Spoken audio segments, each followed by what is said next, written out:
Ons sien gereeld hoe maklik mense berigte of gerugte op WhatsApp groepies of selfs ander sosiale media platforms deel. Dis dikwels fopnuus wat tot ernstige gevolge kan lei. Ek gesels vanoggend met die direkteur en prokureur van Weven & Weven Prokureurs, Neil Kloete. Neil, goeiemôre. Môre Pieter, is lekker om hier te wees. Baie lekker. Vars en vars. Vroeg in die môre. Ja, vroeg in die môre. Jy het lanklaas die son sien opkom so lekker soos vanmôre, né? Die voeltjies op pad gehoor. Kom by die ernstige dinge. Net kortliks, Nila, watter gevolge kan dit inhou wanneer iemand fopnuus op platforms of op WhatsApp groepies deel?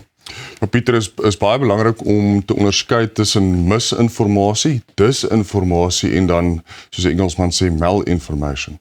Misinformasie is wanneer iemand iets waar deel, en geen of 'n vals berig met geen kwade bedoelings of opset nie.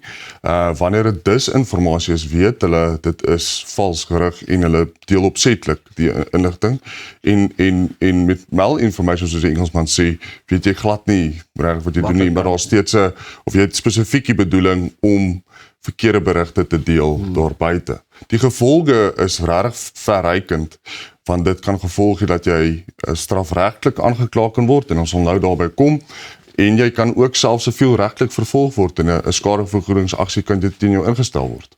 So ou moet nogal wakker wees vir alles jy hierdie goedjies deel, né? Ek dink is een ding om dit te plaas, maar as jy dit deel, kan jy ook skuldig wees? 100%. Ek dink dit is belangrik om te onderskei of om vas te stel dat ons nie regtig 'n onderskeiding tussen wat noodwendig geplaas word op sosiale media, wat natuurlik 'n baie ver strek en wyte gewoonlik het. En WhatsApp word ook gesien as 'n vorm van sosiale media. So dat jy moet regtig baie mooi daarna kyk dat hoe jy dit deel en seker te maak voordat jy die fopnuus deel, dat dit iets is wat jy moontlik geverifieer het, want soos ek sê, jy kan strafregtelik of sivielregtelik vervolg word. So wanneer is vryheid van spraak nou relevant? Vryheid van spraak is relevant wanneer jy inligting deel waaroor jy sterk voel, maar wat wel die waarheid of 'n sekere politieke benadering is of 'n subjektiewe opinie van jouself is. Maar dit is altyd belangrik om seker te maak dat dit die waarheid is. Vryheid van spraak is nie 'n absolute reg nie, en daar is sekere beperkings selfs vir hierdie grondwetlike reg van vryheid van spraak. So sê, is daar 'n verskil wat wetlike aanspreeklikheid betref tussen platforms of private platforms soos WhatsApp en meer openbare platforms dan nou soos die Facebook of die Instagram?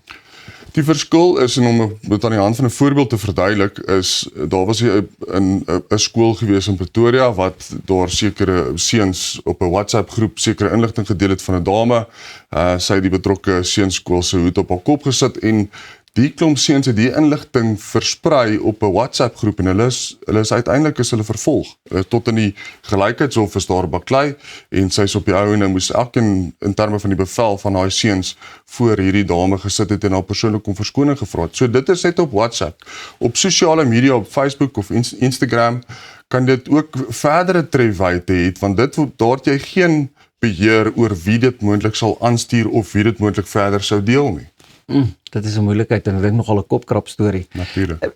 Dink jy dit is dalk goed dat skole deesdae, ek het gesien baie van die skole sê nou dit is 'n nie selfoonsone.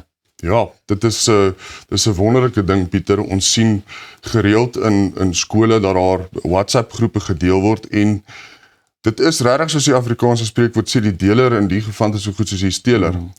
En as jy die inligting deel of selfs deel is van so 'n groep, om 'n voorbeeld te gebruik, wanneer jy op 'n WhatsApp groep is waar daar naakte foto's gedeel word van alle leerders in skole, dan is daar 'n spesifieke bepaling in die Film- en Publikasiewet sowel as die Wet op Seksuele Misdrywe, dat indien jy nie die inligting aan die owerhede verklaar nie, is jy dan net so skuldig en 'n mededader soos ons in die strafreg van praat. My vriend, hierdie ding is soveel groter as wat 'n ou dink, nê. Ek meen, hulle dink dalk onskuldig, ons doen dit om iemand te boelie of om, maar dit is baie meer verrykend as wat ou dink.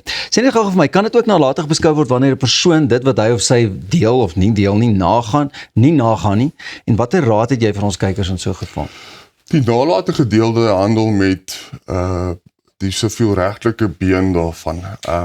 Indien 'n persoon of die kykers nie noodwendig die fopnuus nagaan en verifieer en seker maak dit is feitelik korrek nie, dan kan jy, soos ek genoem het vroeër, spesifiek wat die wet op kubermisdade aangaan, kan jy sekere strafregtelike gevolge hê tot gevolg. As jy byvoorbeeld in terme van artikel 14 en 15 of van inligting deel wat tot gevolg het dat iemand se eiendom of se persoon leed of skade aangedoen word, dan kan jy strafregtelik vervolg word. Indien jy dit sou deel, word jy outomaties deel van die oorgrote groep, en soos ek vroeër genoem het, 'n mededader in die geval, en kan jy ook vervolg word. En as jy dit nie vroegtydig verklap nie, natuurlik is daar strafregtelike gevolge. Neil, vreeslik baie dankie. Jy het 'n baie lig kom werp op hierdie onderwerp en ons gaan verseker meer hieroor kan gesels in die toekoms. Vereers gaan ons voort met ons geselsies net hier by Goeiemôre Good Morning en van sosiale media platforms wat die moed en die moenies aanbetref na boeke en hoe lekker dit kan wees.